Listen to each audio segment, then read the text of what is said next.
ফাইজা রহমান আপনি জানতে চেয়েছেন পেছনে হাত দিয়ে দাঁড়ালে কি অমঙ্গল হয়? স্বামী স্ত্রী যে বিছানায় ঘুমায় সেই বিছানায় সালাত আদায় করা যাবে কিনা, মামার সামনে কতটুকু পর্দা করতে হবে, বিয়ের পর মেয়েদের বাবা মায়ের প্রতি দায়িত্ব কতটুকু, সম্পর্ক নষ্ট হওয়ার সম্ভাবনা থাকলে কি জন্মদিনের অনুষ্ঠানে যেতে পারবো, কত বছর বয়স থেকে মেয়েদের উপর পর্দা করা ফরজ, না দেখে বা অনুচিতভাবে কারো পায়ের সাথে লেগে দেখি বেশিরভাগ মানুষ হাত দিয়ে সালাম করে মুছে দেয়, এ ব্যাপারে ইসলাম কি বলে, না বলে আব্বুর ওয়ালেট থেকে টাকা নেওয়া সম্পর্কে বলবেন দয়া করে, সহবাস করার পর পবিত্রতা অর্জন না করে মারা গেলে কি গুনাহ হবে? এই প্রশ্নের উত্তর কোথাও পাচ্ছি না। ভাই যদি হারাম উপার্জন করেন তাহলে ভাইয়ের সাথে থাকা যাবে কি না?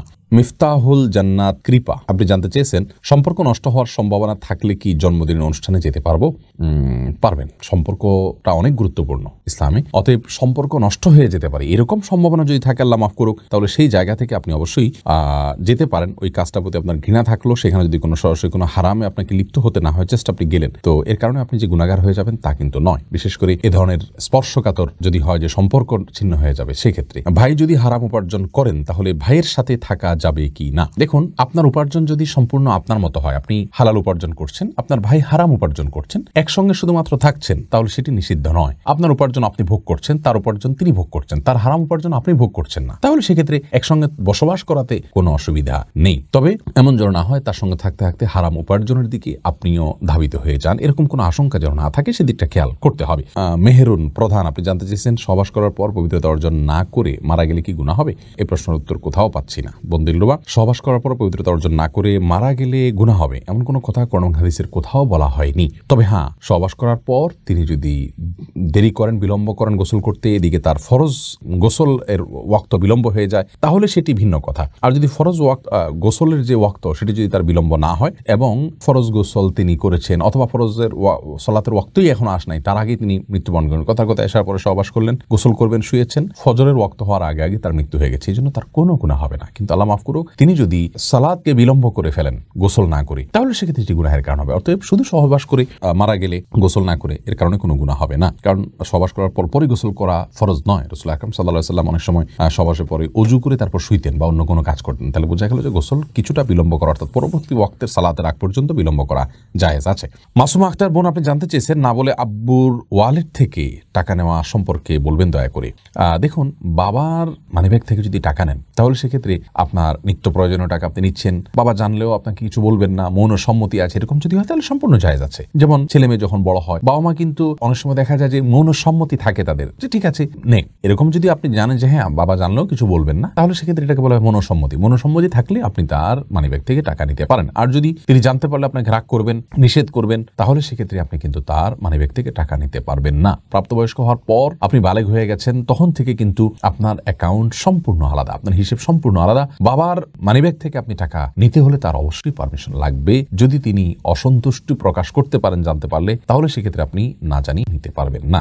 সোহেল আপনি আইডি থেকে জানতে চেয়েছেন হাঁটতে গিয়ে না দেখে বা অনুচিতভাবে কারো পায়ের সাথে লেগে দেখি বেশিরভাগ মানুষ হাত দিয়ে সালাম করে মুছে দেয়, এ ব্যাপারে ইসলাম কি বলে? আমাদের এই বিষয়ে ভিডিও আছে, যদি কারোর পায়ের সাথে শরীরের সাথে পাও লেগে যায়, যেহেতু আমাদের সমাজে এটাকে অসম্মান ধরা হয়, সম্মান এবং অসম্মান আচরণগতভাবে সম্মান এবং অসম্মান প্রদর্শন করাটা এটা কিন্তু আঞ্চলিক একটা কালচারের ব্যাপার। যেহেতু আমাদের দেশের কালচারে কারো শরীরে পাও লাগলে সেটাকে অসম্মান মনে করা হয়, তবে এটা কেউ যদি করেন ইচ্ছাকৃতভাবে করলে এটা অসম্মানই করা হবে। আর ভুলে লাগলেও যে তিনি ইচ্ছাকৃত লাগাননি, এই জিনিসটা বোঝানোর জন্য তিনি হাত দিয়ে তাকে টাচ করে জাস্ট বোঝালেন যে আসলে আমি পাও নয়, হাত দিয়ে আপনাকে সম্মান করতে চাচ্ছি, এটাতে কোনো অসুবিধা নেই ইনশাআল্লাহ বিদিনিল্লাহ। এটা হলো শুধুমাত্র আপনি আপনার যে ইন্টেনশনালি তাকে পাও দেননি, এই জিনিসটা আপনি বোঝালেন, এতে কোনো অসুবিধা নেই। কিন্তু মানে পাঁচুয়ে সালামের বিষয় এখানে না, জাস্ট হাত টাচ করে আপনি তাকে বোঝালেন যে আসলে এটা ভুলে হয়েছে, কোনো অসুবিধা নেই। নুসরাত জাহান লাইজু আপনি জানতে চেয়েছেন বিয়ের পর মেয়েদের বাবা মায়ের প্রতি দায়িত্ব কতটুকু? আসলে অফিসিয়ালি সেরকম কোনো দায়িত্ব কিন্তু নাই মেয়েদের প্রতি, বাবা মায়ের প্রতি মেয়েদের উপরে। কারণ হলো যে বাবা মায়ের ভরণ পোষণের দায়ভার সম্পূর্ণরূপে ইসলামী শরিয়া ন্যস্ত করেছে ছেলেদের উপর, মেয়েদের উপরে নয়। ছেলেরা বাবা মায়ের দায়িত্ব বহন করবেন। মেয়েরা যদি তাদের ফিনান্সিয়াল দায়িত্ব তাদের উপরে আসে না, তারা যদি তাদের ফিনান্সিয়াল অ্যাবিলিটি থাকে সেখান থেকে ভাইরা না দেয়, তাহলে সেক্ষেত্রে অবশ্যই তারা সে দায়িত্ব পালন করবেন। কিন্তু তাদের ফিনান্সিয়াল নিজস্ব কোনো অ্যাবিলিটি নাই, তাহলে বাধ্য হয়ে তারা যে বাবা মায়ের সেবা দিতে হবে বা বাবা মাকে আপনার খাবার দিতে হবে এবং তাদের খরচ খরচার টাকা দিতে হবে, এরকম কোনো কথা নেই। অতএব ফিনান্সিয়াল দিক থেকে তাদেরকে সাপোর্ট দেওয়া ইসলাম শরীয়তের দৃষ্টিকোণ থেকে এটা বাধ্যবাধকতা নয়, বাধ্যবাধক নয় তারা। তবে শারীরিকভাবে তাদেরকে সময় দেওয়া, তাদের সেবা করার চেষ্টা করা, তাদের খেদমত করার চেষ্টা করা, এটা তো যতটুকু তৌফিকে কুলায় সমন্বয় করে স্বামী সংসারের সাথে তারা করবেন। তবে বাধ্যবাধকতা মূলত ছেলেদের জন্য। রোজিনা খাতুন জানতে চেয়েছেন কত বছর বয়স থেকে মেয়েদের উপর পর্দা করা ফরজ। বোন রোজিনা, মেয়েদের জন্য পর্দা করা ফরজ হবে যখন তারা প্রাপ্তবয়স্ক হবেন, তখন থেকে। মাসিক শুরু হয়ে গেছে তখন তাদেরকে প্রাপ্তবয়স্ক ধরা হবে, তখন থেকে তাদেরকে পর্দা করতে হবে। ফাইজা রহমান জানতে চেয়েছেন পেছনে হাত দিয়ে তবে মেয়েদের যদি শারীরিক গ্রোথ ভালো থাকে তাহলে দেখা যায় যে মাসিক শুরু হওয়ার আগে থেকেই তাদেরকে ম্যাচিউর দেখা যায় এবং তাদেরকে দেখে অন্য পুরুষরা তাদেরকে নিয়ে বাজে চিন্তা করার স্কোপ তৈরি হওয়ার সম্ভাবনা সমূহ আছে। এরকম যদি হয় তাহলে সেক্ষেত্রে অনেক আগে থেকে পর্দার এক্সারসাইজ করা উচিত, কারণ পর্দার উদ্দেশ্যই হলো নিজেকে নিরাপদে রাখা পুরুষের লোলুপ দৃষ্টি থেকে এবং সেই সাথে সমাজকে ফিতনামুক্ত রাখা। অতএব আগে থেকে পর্দার এক্সারসাইজ করা উচিত। কৃপা জানতে চেয়েছেন মামার সামনে কতটুকু পর্দা করতে হবে। মামার সামনে পর্দার জন্য বিশেষ কোনো আসলে পর্দার জন্য আপনার বিশেষ কোনো সীমা নির্ধারণ করা নেই। তবে হ্যাঁ, মামার সামনে আপনি একজন মাহরাম, আপনার বাবার সামনে যতটুকু আপনি খোলা রাখতে পারবেন মামার সামনে ঠিক ততটুকু খোলা রাখতে পারবেন, যেহেতু মামা তিনি একজন মাহরাম। বাবা যেরকম মাহরাম, ভাই যেরকম মাহরাম, মামাও সেরকম মাহরাম।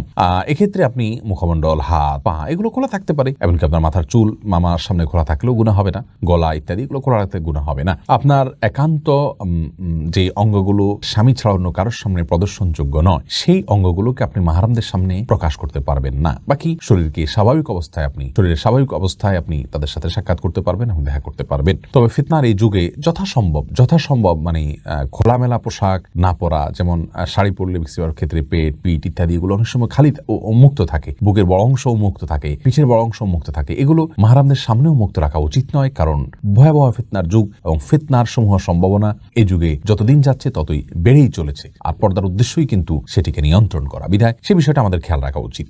ফাইজা রহমান আপনি জানতে চেয়েছেন পেছনে হাত দিয়ে দাঁড়ালে কি অমঙ্গল হয়। দেখুন, পেছনে হাত দিয়ে যদি দাঁড়ান তাহলে সেক্ষেত্রে কোনো অমঙ্গল হবে না। এটা একটা মানে বদধারণা মানুষের, যে পেছনে এভাবে পিছমোড়া করে হাত দিয়ে দাঁড়ালে তার ক্ষতি হয়। তবে হ্যাঁ, জাহান্নামীদেরকে আল্লাহ রাব্বুল আলামিন বিশেষ কিছু তাদের বিবরণ উল্লেখ করেছেন, তাদের শাস্তির বিবরণ করেছেন, তার মধ্যে থেকে তাদের পেছনে হাত থাকবে এবং হাঁটু গেড়ে থাকবে। অতএব ওই দৃষ্টিকোণ থেকে আপনি যদি নিয়মিত এটি করেন সেটা প্রশংসনীয় নয়, কিন্তু কখনো পেছনে হাত মোড়া বাঁধলেই যে তার ক্ষতি হয়ে যাবে এমন কোনো কথা কোন হাদিসে বলা হয়নি। বাকি জাহান্নামীদের যে আকৃতির কথা আসছে, তাদেরকে যে পরিস্থিতির কথা আসছে, তাদের যে অবস্থার কথা কোন হাদিসে বর্ণিত হয়েছে, সেরকম অবস্থায় আমরা নিজেকে রাখবো না, সেটা উত্তম এবং উচিত। মাহমুদা নূর আপনি জানতে চেয়েছেন স্বামী স্ত্রী যে বিছানায় ঘুমায় সেই বিছানায় সালাত আদায় করা যাবে কিনা। কোনো অসুবিধা নেই বোন মাহমুদা, আপনি যে বিছানায় শয়ন করছেন সেই বিছানা যদি পবিত্র থাকে, সেখানে কোনো নাপাক না লাগে, সেখানে সালাত আদায় করতে পারেন, কোনো অসুবিধা নেই। রাসূল করিম সাল্লাল্লাহু আলাইহি ওয়াসাল্লাম বলেছেন জুইলাত লিয়াল আরদু মাসজিদান ওয়া তাহুরা, আমার জন্য পৃথিবীর সকল ভূমিকেই মসজিদ সালাত আদায় করার জায়গা এবং পবিত্র করা হয়েছে। নির্দিষ্ট কিছু জায়গা যেমন উটের বাথান, কবরস্থান, এগুলোতে সালাত আদায় করা নিষিদ্ধ। বাকি আপনার বিছানায় শোয়ার বিছানায় অবশ্যই সালাত আদায় করতে পারেন, কোনো অসুবিধা নেই। তবে সেখানে কোনো নাপাক থাকে তার নাপাকের উপরে অন্য কিছু বিছিয়ে অথবা নাপাকের অংশটাকে ধুয়ে পরিষ্কার করে পাক করে তারপর আপনি সেখানে সালাত আদায় করতে পারেন, কোনো অসুবিধা নেই।